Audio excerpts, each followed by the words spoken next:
नमस्कार। Parameter of law के इस चैनल में मैं आपका हार्दिक स्वागत करता हूं। आज मैं भारतीय साक्ष्य अधिनियम इंडियन एविडेंस एक्ट 1872 के सेक्शन 6 जिसे रेस जेस्टे कहा जाता है, ये एक लैटिन वर्ड है, लैटिन वर्ड से ड्राइव हुआ है, जिसका अर्थ है थिंग्स डन, अर्थात किए गए कार्य, इससे संबंधित है। ये बहुत एक इम्पॉर्टेंट और शानदार प्रिंसिपल है डॉक्ट्राइन ऑफ रेस जेस्टे। इसका एक एक्सेप्शन है हियर से एविडेंस, अर्थात सुनी सुनाई जो साक्ष्य है वो इस रूल का एक्सेप्शन है। सेक्शन 60 में सुनी सुनाई साक्ष्य बताई गई है, उसका ये धारा 6 इंडियन एविडेंस एक्ट एक अपवाद है। अब मैं ये बतलाता हूँ, it is a exception to the hearsay evidence, और ये एक नाउन है जो किसी भी facts, circumstances, statements that are incidental to the facts of litigant matter, उससे संबंधित होता है। ऐसा कथन या कार्य जो पूरी तरह से भौतिक कार्य को बतलाता है किसी भी भाग में, और ऐसे चौंकाने वाली बात जो कि किसी भी व्यक्ति के कार्य से उसे मना करने से रोकती है। इसके अलावा ऐसे तथ्य जो मन के भावों को बतलाते हैं या प्रकट करते हैं। इसका सन 1610 से 1620 के बीच ओरिजिन हुआ था, और ये थिंग्स डन अर्थात किए गए कार्य से संबंधित है। इंडियन एविडेंस एक्ट के जो निर्माता थे वो सर जेम्स फिट्जस्टीफेंस थे, और ये लेक्स फोरी लॉ है, अर्थात लॉ ऑफ द लैंड है, जिसका अर्थ ये होता है कि वो जहां जैसी प्रचलित कानून होता है उस पर ये lex fori law of the forum अर्थात गवर्न करता है, कोर्ट का संचालन ये करता है। तो ये कुछ खास बातें मैंने अभी आपको बतलाई।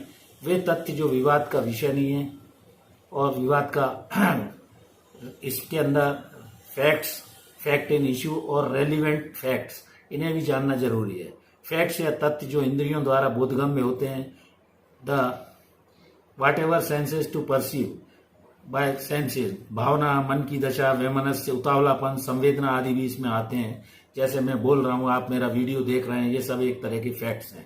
दूसरा फैक्ट इन इश्यू, जो विवाद से संबंधित होते हैं, जिन पर पूरा विवाद आधारित होता है, विवाद्यक तथ्य या विवाद्यक इश्यू भी कहते हैं सिविल केसेस में इसको।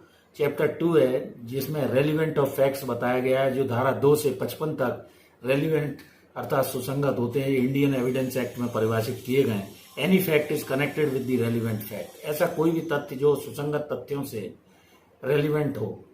और एविडेंस एक्ट जैसा मैंने बताया लेक्स फोरी अर्थात ये लॉ ऑफ द फोरम है, यानी गवर्न कोर्ट का संचालन करने की ये पूरी पद्धति बताता है। हर कोर्ट में जो प्रक्रिया साक्ष्य के द्वारा निर्धारित होगी वो लॉ ऑफ एविडेंस बतलाता है।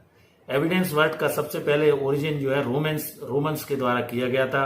अंग्रेजों ने इसे एक ही समझावार का भाग बतलाया था। वे तथ्य जो स्वयं अपने बारे में बात करते हैं वे सुसंगत होते हैं, part of the same transaction.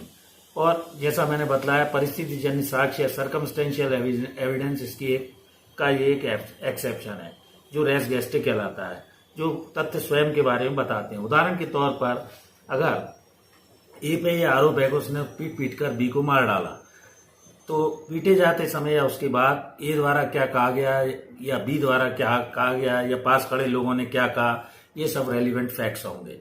धारा 6, धारा 7 और धारा 8 इंडियन एविडेंस एक्ट में प्रिपरेशन, आचरण, पश्चातवर्ती कोई आचरण है, कॉज है, इफेक्ट है, इन सबको रेलिवेंट माना गया है। तो इस प्रकार परिस्थिति साक्ष्य रेस जेस्टे में एडमिसेबल मान लिया गया।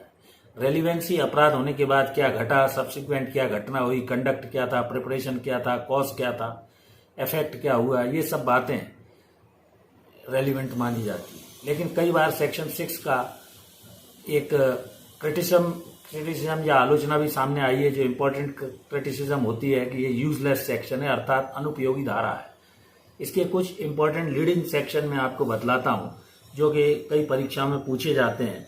आर वर्सेस बेडिंगफील्ड 1879 का ये पुराना मामला था, जिसमें महिला की गर्दन काट दी गई थी, और बेडिंगफील्ड ने ये क्या कर दिया, ऐसा महिला द्वारा कहा गया। इस बात को रेलिवेंट सेक्शन 6 में नहीं माना गया था।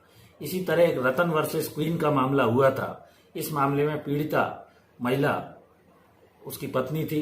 महिला ने टेलीफोन पर पुलिस को बुलाने के लिए प्रार्थना की, फ़ोन कट गया, कनेक्शन पुलिस से नहीं मिल पाया, बात नहीं हो पाई और उसका कनेक्शन कट चुका था। मृत्यु का समय लेकिन उसकी डेथ होने के बाद सामान पाया गया और उसकी महिला की जिसकी मृत्यु हुई थी। पति ने कहा कि गोली गलती से चल गई थी, तो इस फैक्ट को रेलिवेंट माना गया और पुलिस को महिला की डेड बॉडी जो बरामद हुई थी, कुछ तो घटित हुआ है क्योंकि उसने फोन लगाया था। पार्ट ऑफ ट्रांजैक्शन मानते हुए इसको रिलायबल इन एविडेंस सेक्शन 6 में माना गया। इसके बाद सुखार वर्सेस स्टेट ऑफ यूपी का एक महत्वपूर्ण मामला आता है जिसमें अभियुक्त ने पीड़ित को गोली मार दी थी। ये माना गया कि साक्षी ने अभियुक्त के द्वारा गोली चलाने का बतलाया था। विचारण के दौरान पीड़िता की मृत्यु हो गई थी। इस मामले में साक्षी ने को जो भी बताया गया था वो हियर से एविडेंस के रूप में ट्रांजैक्शन माना गया ऑफ रेलिवेंट मानते हुए, क्योंकि साक्षी आवाज सुनकर वहां पहुंचा था, तो ये 307 का इसमें आरोप लगाया गया था। इसी तरह एक अन्य मामला सेक्शन 32 का क्वीन वर्सेस अब्दुल्ला का था, डाइंग डिक्लेरेशन के संबंध में। इसमें ये कहा गया कि यदि संकेतों के द्वारा, कोई इशारों के द्वारा बात बताई जाती है तो मृत्युकालिक कथन की श्रेणी में आता है और उसे मृत्युकालिक कथन माना जा सकता है। एविडेंस 32 इंडियन एविडेंस एक्ट की धारा में एडमिसेबल इन एविडेंस माना गया।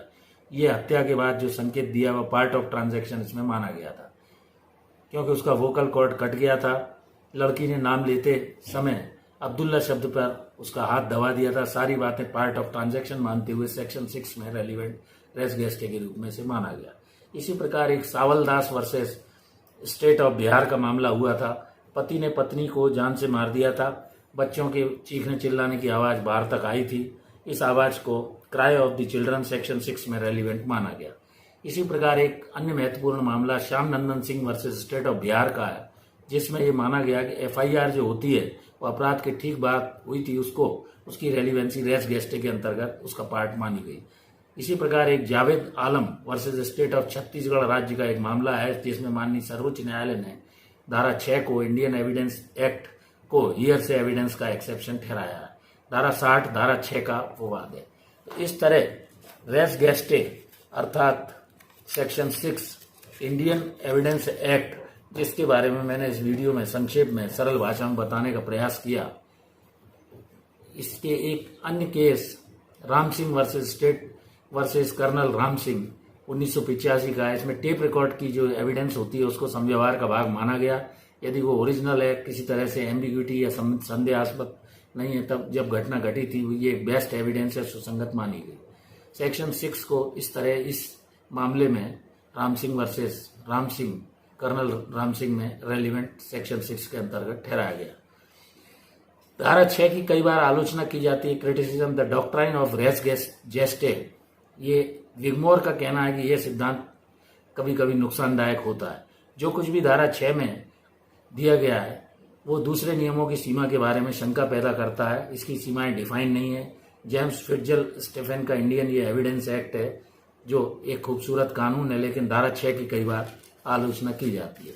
तो इस प्रकार मैंने डॉक्ट्राइन ऑफ रेस जेस्टे, जो धारा 6 तथ्य जो एक ही समव्यवहार के भाग हैं, ये एक इम्पॉर्टेंट डॉक्ट्राइन है और ये लैटिन वर्ड से ड्राइव किया गया है।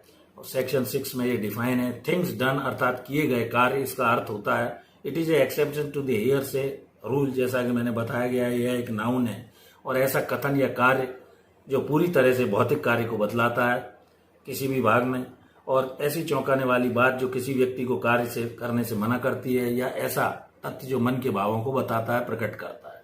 तो इस प्रकार ये fact and issue relevant fact से रिलेटेड प्रोविजन है, काफी इंपॉर्टेंट प्रोविजन है और एक ही समव्यवहार के भागों के बारे में ये जानकारी देता है। मैंने रेस जेस्टे के संबंध में सरल भाषा में इस वीडियो में बतलाया। मैं आशा करता हूं कि ये वीडियो जो लॉ के स्टूडेंट्स हैं, लॉ फ्रेटर्निटी से जुड़े हुए लोग हैं, एडवोकेट हैं, जज हैं, मजिस्ट्रेट हैं, उनके लिए लाभकारी सिद्ध होगा। Thank you for watching this video. यदि आप चैनल पर अभी तक नए हैं और आपने मेरा चैनल सब्सक्राइब नहीं किया है तो कृपा करके चैनल को सब्सक्राइब कर लें। Thank you for watching this video. नमस्कार।